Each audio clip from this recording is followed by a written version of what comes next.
Hi, welcome to day 10, of where I tell the world the most incredible story that you ever hear about the things that have been happening to me and my friends and my family and what we have learned along the way. Well, I'm going through a 40-day water only fast, which was really hard for the Super Bowl, but I'm 25% complete. I'm down 14.6 pounds, but I'm not doing this for weight loss. I'm actually doing this so that you'll take my story seriously. We've been talking about how consciousness is way more important than we ever understood. But past lives are real, and science can prove it. What happens in between lives is incredible. There's groundbreaking research that we talked about yesterday, and there's real life cases. But this story of reincarnation, the unseen forces that shape our reality, and even telepathy are all real, and DMT gives us a glimpse into that. Dimethyltryptamine, or DMT, it's known as the spirit molecule, and it naturally occurs in all of us. But why? It's because it's the mechanism that connects us to consciousness and God. The more that you have in you, the more of an antenna you are for it. So many people who have used DMT report entering realms beyond our reality, meeting entities and experiencing a sense of profound knowledge, and that they've been to these places thousands of times and have known these beings for hundreds of lifetimes. It's because they have. Could this molecule be the key to accessing information beyond our lifetime?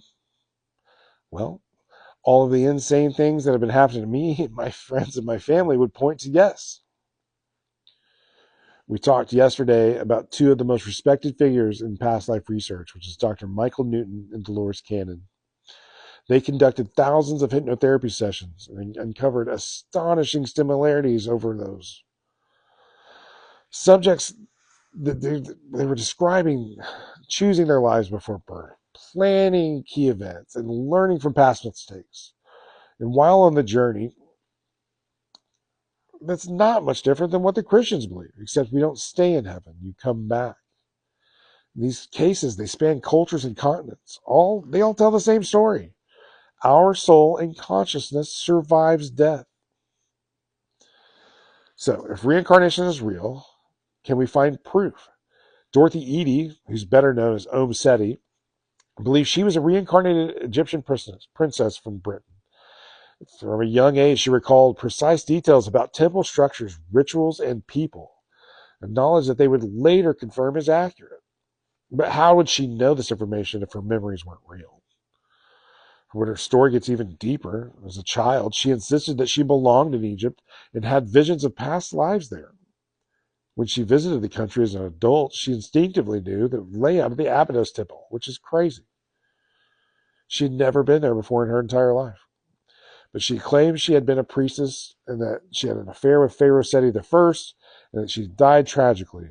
But Egyptian officials and archaeologists were astounded by her intimate knowledge of the undiscovered ruins, rituals, and historic events that had not yet been documented. But I feel her story is undeniable evidence, and there's many more like it. Children also have a closer natural connection to this space. Dr. Ian Stevenson spent decades studying over 2,500 cases of children recalling their past lives. Many of them provided names and locations and events that could be verified. Some even had birthmarks corresponding to past life injuries. And if these memories were just imaginations, then how would I possibly get the accuracy of their details? This is all stuff you can go look up. What if your mind exists beyond your body? It does. The telepathy tapes were a series of controlled experiments that were recently released, where they designed to test whether thoughts could be transmitted remotely between nonverbal autistic children and parents. The participants would often be put in separate rooms and even different locations and were asked to send and receive images, words, and emotions without talking. The results suggested a level of mind-to-mind communication that is mind-blowing, with 100% accuracy. And some of these are savants that can take pi to the 22nd thousandth integer. And we never knew that until just now. But meanwhile, the CIA's Gateway Project wasn't just about exploring altered states. It was a classified spy program that is real. The government declassified the documents in the 2000s, and you can go find them and read them yourself. They believe that altered states of consciousness could provide access to hidden information. The program utilized hemisync. Sorry, messing with my camera. Utilized hemisync, which is like binaural beats, but it's basically frequencies in each ear that alternate and they're just slightly off, but it allows you to enter a different state of consciousness. I've done this. You can do this. The Monroe Institute teaches you how to do that, and I'll talk about that stuff later. But there is a phenomenon that is actually happening on this planet right now, and the only way it would be possible is if reincarnation is real.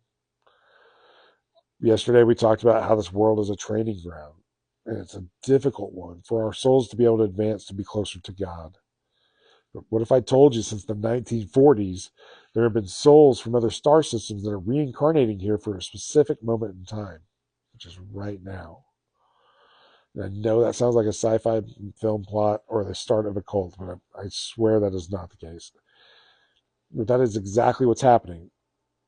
And the evidence is everywhere. If you know where to look, you can find it.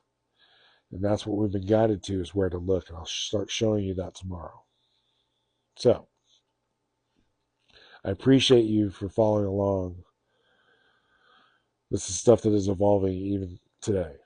So, keep following along. I'll keep telling you my crazy ass story. Sound good?